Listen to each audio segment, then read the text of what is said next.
الله الله الله لقاء بشير كانوا مركوب البوري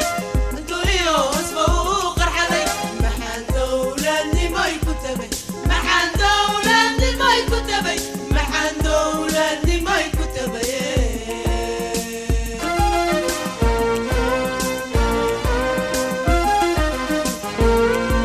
الله الله الله لقاء بشير بسم الله الرحمن الرحيم السلام الله عليكم ورحمة الله meel kastoo aad joogtaan daawadayaal dhageystayaal waa mar kale iyo barnaamijkii horumarka dalka aad kala socotaan isbuuciiba mar warbaahinta qaranka qaybaheeda kala duwan toddobaadkan ayaan diiradda waxaan ku saaraynaa barnaamijka horumarka dalka horumar ay ku tallaabsadeen dhalinyarada Soomaaliyeed ee dalka ku sugan iyo waliba horumar ay ku tallaabsadeen haweenka Soomaaliyeed gaar ahaan haweenka degmada Diinsoor qodobka ugu horeeya ayaa waxaan ku qaadaa dhigi doonaa barnaamij lagu horumarinayo dhalinyarada Soomaaliyeed ee ku dhaqan dalka gudihiisa ayaa waxa loo sameeyay barnaamij markaasi lagu horumarinayo laguna maalgelinayo si markaasi ay u sii wataan una suura gasho ganacsiyada ay abuurteen oo markaasi ay ka shaqeystaan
dhalinyarnimadu waa waqtiga ugu wanaagsan aad ku noqon kartid hodan iyo waqtiga ugu wanaagsan aad ku noqon karto sabool wadanka ku badan dhalintuna waa wadan ku naalooda horumar horukac iyo tanaad aan kala joogsi lahayn horumarka dalka ee lagu tallaabsaday ayaa waxaa ka mid ah in ka badan 360 dhalinyaro oo ka kala yimid dalka dacaladiisa ayaa Muqdisho loogu furay barnaamij si weyn loogu horumarinayo dhalinyarada Soomaaliyeed ee leh hal-abuurka ganacsi oo ganacsigoodana ka hana qaaday Soomaaliya guud ahaan waxaana loo sameeyay mashruuc maalgelineed oo ku xoojin karaan dhiirigelinna u noqonaya sidii ay ku horumarin lahaayeen hal-abuurkooda haddaba muxuu yahay barnaamijkan maalgelinta dhalinyarada Soomaaliyeed waa kan ra'iisul wasaaraha dalka mudane Xasan Cali Khayre oo noo qeexaya waxa uu yahay barnaamijka maalgelinta dhalinyarada Soomaaliyeed waxa iska kaashaday dawladda Soomaaliya bangiyada Soomaaliyeed ee gaarka loo leeyahay iyo deeq-bixiyayaasha caalamka gaar ahaan dawladda aan aad u saaxiibka nahay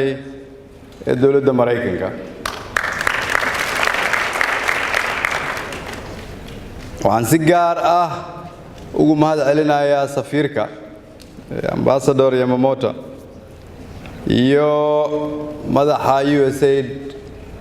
oo iyaguna iska saaray xil dheeraad ah si aan maanta halkan isugu nimaadno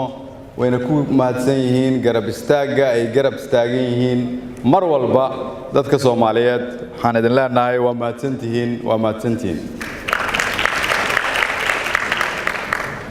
awoodda dhalinyarada marka la isku geeyo oo mid noqoto ayaa waxay awood u yeelanayaan inay dhisaan buundo ay ku gaaraan dayaxa awoodda wadan waliba uu ku faanana waa awoodda dhalinyarada oo loo adeegsado qaybo kala duwan oo kala faa'iido badan sidoo kale dhalintu waxay awood u leeyihiin geesinimo ay ku bedeli karaan afkaarihii duugoobay iyaga oo la imaan kara afkaaro cusub oo wax ku oola isla markaana loogu adeego danta diinta dadka iyo dalka.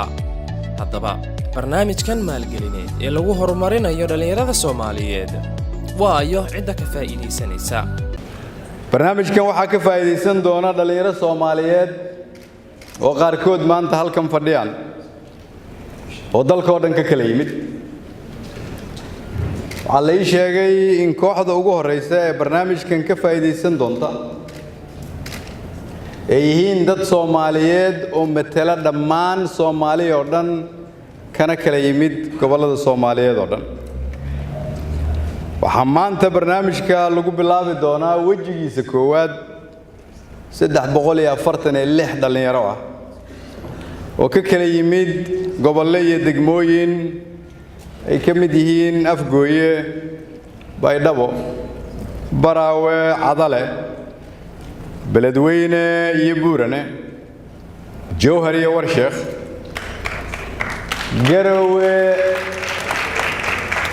Garowe, Qardho iyo Boosaaso, Dhuusamareeb iyo Gaalkacyo, Hobyo iyo Gurceel, Kismaayo, Burco, Hargeysa iyo degmooyin ka mid ah gobolka Banaadir. dalkeena Soomaaliya ayaa waxa uu ka soo kabanayaa dibdhacyo badan oo la soo daalaadhacayay in mudahaba. haddana waxaa ka socda mashaariic horumarineed oo aad u badan oo dhan waliba leh.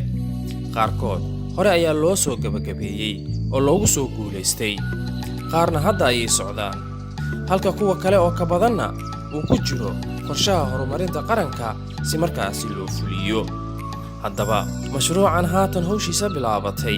ee uu furay ra'iisul wasaaraha dalka Mudane Xasan Cali Khayre ayaa waxa uu isu keenay Soomaali meel walba oo ay joogaan. mashruuc isu keenay Soomaali ka kala timid intaasoo gobol iyo degmo waxa uu astaan u yahay Soomaalinimo horumarka ka sokow. qaybaha uu mashruucani ahmiyadda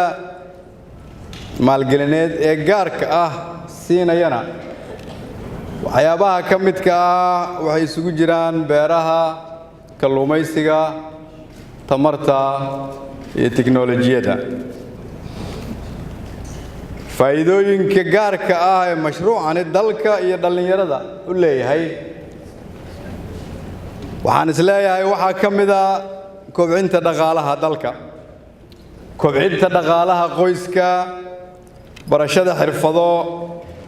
iyo shaqo abuur, ka mashquulinta dhalinyarada dembiyada iyo xagjirnimada, ujihaynta dhalinyarada mustaqbal ifaya,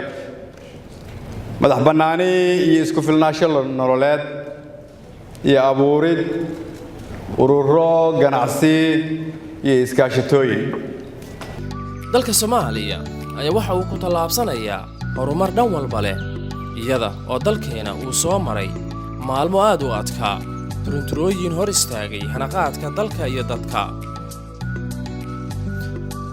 caqabado soo daashaday bulshada iyo bii'ada, iyo dibdhacyo sababay saboolnimo iyo burbur siloon. ha yeeshee ummadda Soomaaliyeed ayaa waxaa u soo iftiimay mustaqbal dhalaalaya, horumar dhan kasta leh, tanaad iyo hanaqaad aan kala joogsi lahayn, iyada oo haddana dhammaan bulshada Soomaaliyeed, dawlad iyo shacabba ay si wada jir ah uga qayb qaadanayaan horumaradaasi socda. sidaas daraaddeed maantay waxaan aaminsanahay inay tahay maalin ka tilmaaman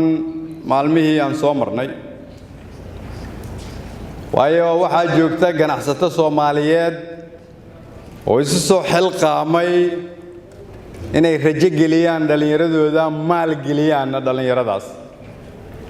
waxaa muuqata rajo weyn, waayo bilowga mashruucani waxa uu muujinayaa hami iyo yididiilo. waxaan leenahay rajo weyn, waayo halkan waxaa isugu yimid dhalinyaro. waxaan leenahay rajo weyn, waayo ciidankeenna maanta Soomaaliyeed madaxdiisa iyo cududdiisuna waa dhalinyaro. waxaana ciidankaas labadii sano iyo barkii ugu dambeysay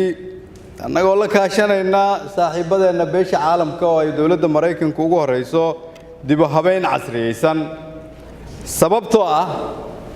dhalinyaradaas ciidanka ku jirta hamigoodu waa mid ka duwan hamiga argagixisada horumarada dalka uu ku tallaabsanayo ayaa waxaa ka mid ah in dawladda ay dadaal weyn u gashay sida waddankani looga dhaafi lahaa deymaha tirada badan ee ragaadiyey horumarka dalka kuwaasi oo ka hor istaagay waddankeena inuu ku tallaabsado horumar dhaqaale iyo maalgashi natiijada dadaalka dawladda ee deyn cafinta ayaa waxa uu noqday in dhowaan deymaha lagu leeyahay dalkeena laga cafinayo halkaasina ay ka soo bixi doonto fursado badan oo markaasi lagu horumarin karo dhaqaalaha dalka iyo in waddanka uu helo maalgashiyo isdaba joog ah oo markaasi horseeda horumar dhaqan dhaqaale iyo bulsho iyo hanaqaad maalgashi oo markaasi ku hodantoobaan bulshadeena waxaan leenahay rajo waayo marka usbuucyada soo socda wejiga hore ee deyn cafiska la galo oo dalka wejigiisa koowaad oo deynta laga cafinayo ay soo xaqiiqowdo usbuucyada soo socda waxaa la heli doonaa fursado badan oo kobcin doona dhaqaalaha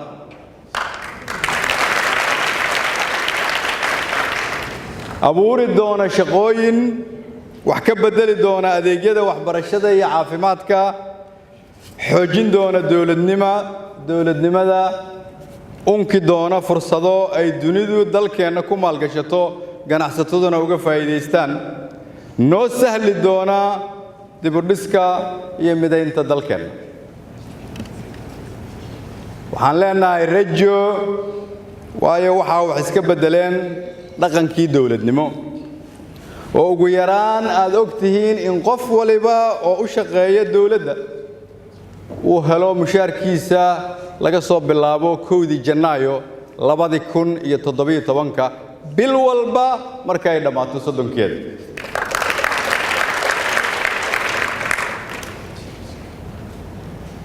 waxaa jirta rajo waayo waxaa lagu soo qancayaa in dawladnimada aan lagu danaysan laakiin loogu daneeyo shacabka Soomaaliyeed waxay muuqata rajo waayo dhalinyarada Soomaaliyeed waxay bilaabeen inay qayb ka noqdaan dawladnimada lana xisaabtamaan madaxda Soomaaliyeed waxaa muuqata rajo sababtoo ah waxaa soo xoogeysanaya in lala dagaalamo musuqmaasuqa lana yareeyo ku takrifalka hantida dadweynaha waxaan leeyahay waxaa jirta rajo waayo dhalinyarada hadda ee hor fadhida ee hanka sare leh isla markaana doonaya inay mustaqbal ifaya dhistaan waxaa laga ii sheegay in 30% ay yihiin gabdho Soomaaliyeed waxaa jira awoodo badan iyo qurux laga dhexelayo dhalinyarada waxay ku eegaan caalamka indho fresh ah iyaga oo haddana leh han sare lana yimaada isbeddel aad loogu baahan yahay midaana waxay timaadaa iyaga oo si wanaagsan wax u barta ha yeeshee qof waliba oo dhalinyaro ah oo joojiya inuu wax barto waa waayeel ama ha jiro 20 sano ama ha jiro 80 sano horumarka dalkeena waxaa ka mid ah in hoggaanka dalka ay ku soo badanayaan dhalinyaro gaar ahaan gabdhaha qaata doorka hoggaaminta sidoo kale dhaqdhaqaaqyada siyaasadeed ee dalka ka soconaya ayaa horseed maanta ay u yihiin dhalinyaro waana horumar weyn oo ugu tallaabsanayo dalka haddii ay isbiirsadaan xigmadaha odayaasha iyo xamaasadda dhalinyarada waxaa hubaal ah in waddankani uu ku tallaabsan karo horumar la taaban karo oo ku yimaado muddo kooban oo gaaban sababtoo ah gabdhaha ku soo badanaya hoggaanka dalka waa iftiinka mustaqbalka dadka iyo dalka Soomaaliyeed waxaan leenahay rajo waayo dhaqdhaqaaqyada cusub ee siyaasadeed ee dalka ka socda waxaa horseed u ah dhalinyarada waxaa tusaale ah baarlamaanka cusub ee hadda laga dhisay Galmudug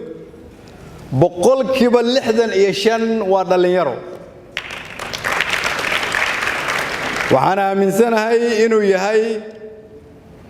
bilowga isbeddelka siyaasadda dalka sababtaas daraaddeed ayaad u arki doontaan in kuwii hore ee ka waaweynaa dhallinyarada ay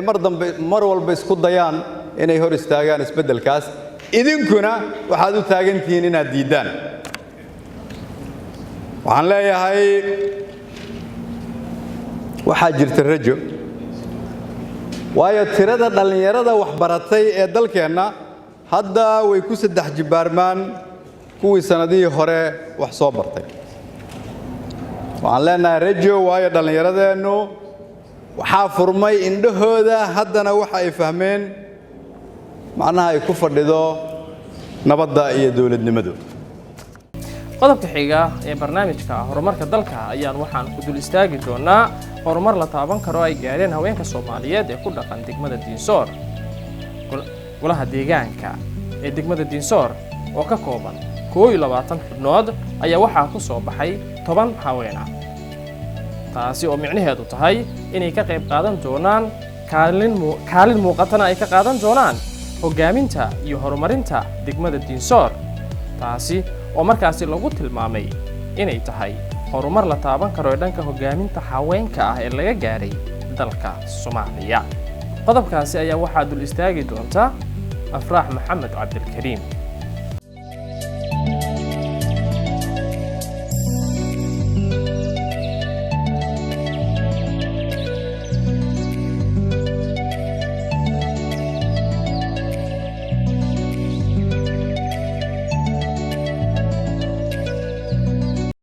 horumarada iyo hanaqaadka dalka Soomaaliya uu ku tilaabsanayo ayaa waxaa ka mid ah in haweenka Soomaaliyeed ay qaadan karaan kaalintooda hogaamineed ee dalka midaasi oo keentay in indhaha indhergaradka Soomaaliyeed ay qabteen isbedelada iyo horumarada hogaamineed ee ka hanaqaaday degmada Dinsor ee gobolka Bakool ee Koonfur Galbeed Soomaaliya 20 ka mid ah golaha deegaanka degmada Dinsor ee dawlad goboleedka Koonfur Galbeed Soomaaliya ayaa 10 ka mid ah waxay noqdeen haween oo bulshada deegaankaasi ay ku soo doorteen in ay ka mid noqdaan golaha deegaanka degmada Dinsor degmaan aaminsanahay maanta ay taariikh cusub ay u samaysay Soomaaliya ay sababta keentay inay tahay in wasiiradeena ay isla markiiba si degdeg ah muddo usbuuc gudaheed maalinkan dhisnay oo la doortay golaha deegaanka iyagana ay booqasho ugu timaado xaqeeqday waxaan ku leenahay wasiiradeena soo dhawow Dinsor ku soo dhawow Koonfur Galbeed ku soo dhawow Dooy oo aan ku tilmaanay dhulka Soomaaliya qaybaha ugu badan maamaha jirto anaga aan dhahana dalna Dooy lahaw deegaanka Dinsor soo dhawow sharaf weyn bay inoo tahay wasaaradda arrimaha gudaha dawlad goboleedka Koonfur Galbeed ahaan inay dhiirigelin weyn ay noo tahay dhismihii golihii deegaanka degmada Dinsor kadib inaad booqasho uga timaado Dinsor waxay ugu downaan doontaa Soomaalida kale iyo degmooyinka guud ahaan Soomaaliya ku yaala 22 xubnood loo dhisay golaha deegaanka inay 10 ka mid ay gabdhaha waxaan kaloo rabnaa gabdhahan inay ogaatid jaamiciin baa ku jira dugsi sare qaar soo dhameeya ku jira qaar ilaa kan ugu dambeeya dugsi hoose dugsi dhexe ah marka dad ilaa laga bilaabo jaamacad ilaa heerkaas ah marka golihii deegaanka in gabdho jaamiciin aan keeno sharaf bay noo tahay waxaan aaminsanahay wasaaradda haweenka adiga aad maanta joogtaan sharaf weyn inay u tahay wasaaradda haweenka iyo horumarinta xuquuqda aadanaha oo ay hormuud ka tahay wasiirada Deeqa Yaasiin waxay dadaal ugu jirtaa sidii ay golayaasha deegaanka ee degmooyinka dalka ay ugu soo bixi lahaayeen haweenka waliba in ay kaalintooda hogaamineed qaataan haweenku marna waa hogaamiyaal marna waxay sameeyaan hogaamiyaasha waxayna kaalin mug iyo milga leh ay ka qaataan howlaha hogaamineed ee dalka golaha deegaanka degmada Dinsor waa tusaalihii ugu wanaagsanaa ee ugu dambeeyay horumarka haweenka ee dhanka hogaaminta waxay ahayd ilaa isaarka u taagnayn inaan mataqaanaa riyadii wasaaradda haweenka ee hogaaminaysa Deeqa Yaasiin inaan rumayno riyadaas waxay ahayd wasiir Deeqo waxay mataqaanaa ii sheeg sanadkan ay rabtaa gabdhaha 50% ilaa mataqaanaa ay ka mid noqdaan golaha deegaanada xildhibaanka qaranka ayay rabtaa mataqaanaa wasiir Deeqo wasiir waxaan ku leeyahay riyadaadii diisoor ay kow ka tahay halkaasay ku bilaabatay marka waa dareemaysaan ay ila tahay mataqaanaa iskama imaan gabdhahan halkan waxaa ila fadhiya madaala u bixiyay aniga أقوال أسبوعين كوا شغالنا كوفر البلد كوا إيماني لكن رمتي بتقالنا وزير محمد عمر أقوال كلا أيومات مع الوزير إليه هي because وحال موضة يا ماهر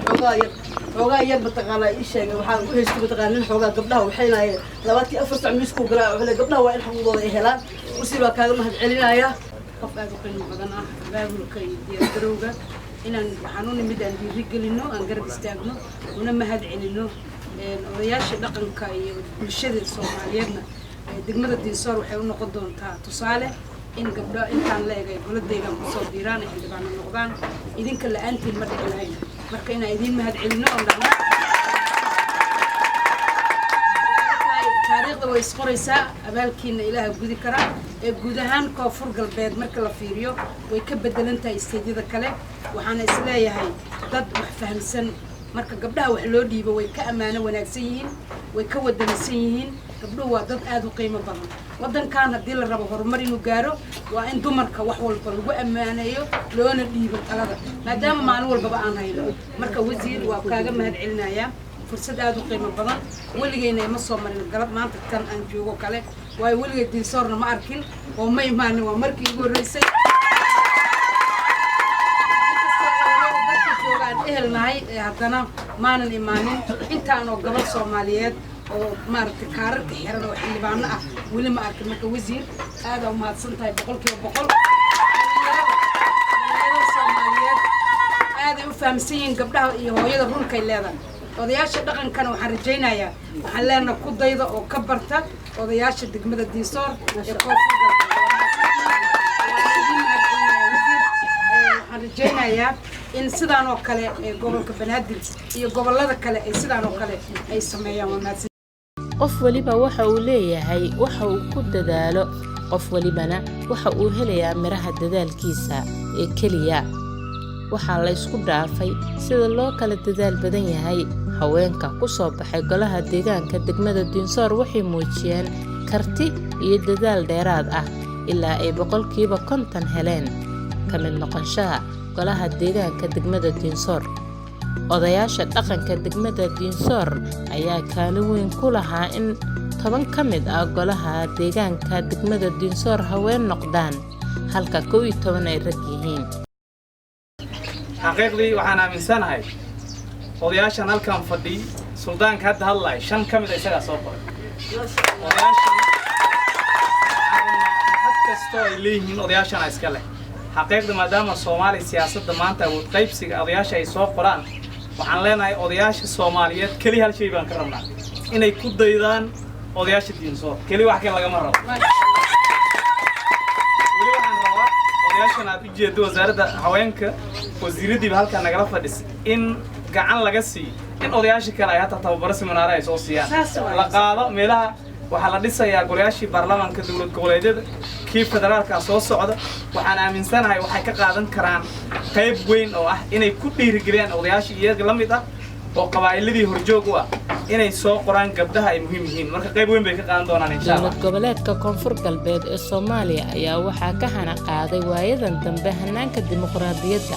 waxa uu maamulkaasi ku tilaabsanayaa horumaro kala duwan oo wajiyo kala duwan leh gaar ahaan sanadkii ugu dambeeyay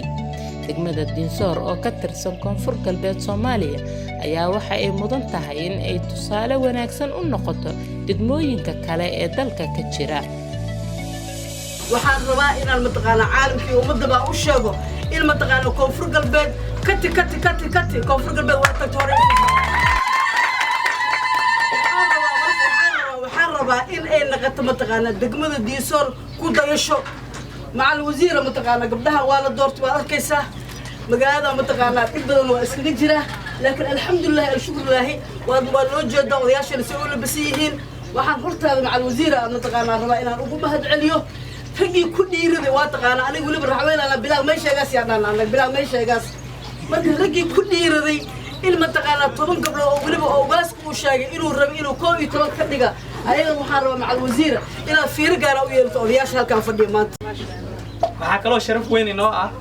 bulshada reer Diinsoor iyo guud ahaan dhammaan dadka halkaan degan oo u wada siman gabdhooda inay wax u ogolaadaan is ogolaanshaha waa shayga ugu muhiimsan dadka markay gabdhooda wax u ogol yihiin waa dad horumaray dadkan waxaan ku tilmaanaa koonfurta Soomaaliya dadku ugu cilbaxsan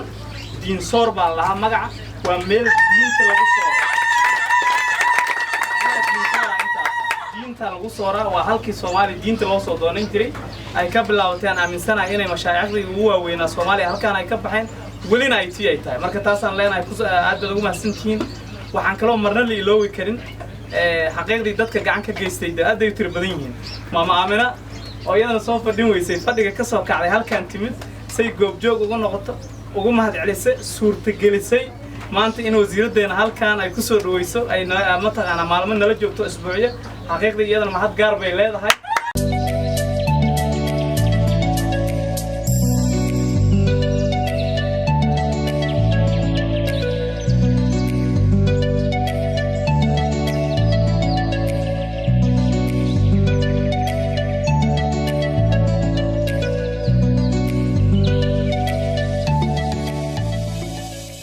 intaasi waxaa nooga dhan barnaamijka horumarka dalka aad kala socoteen warbaahinta qaranka qaybaheeda kala duwan waa Maxamed Cali Juuxa barnaamijkaasi idin la socodsiinayay tan iyo toddobaadka xiga ayaan waxaan idinkaga tegaynaa nabadda ha waarto noloshana ha wacnaato wassalaamu calaykum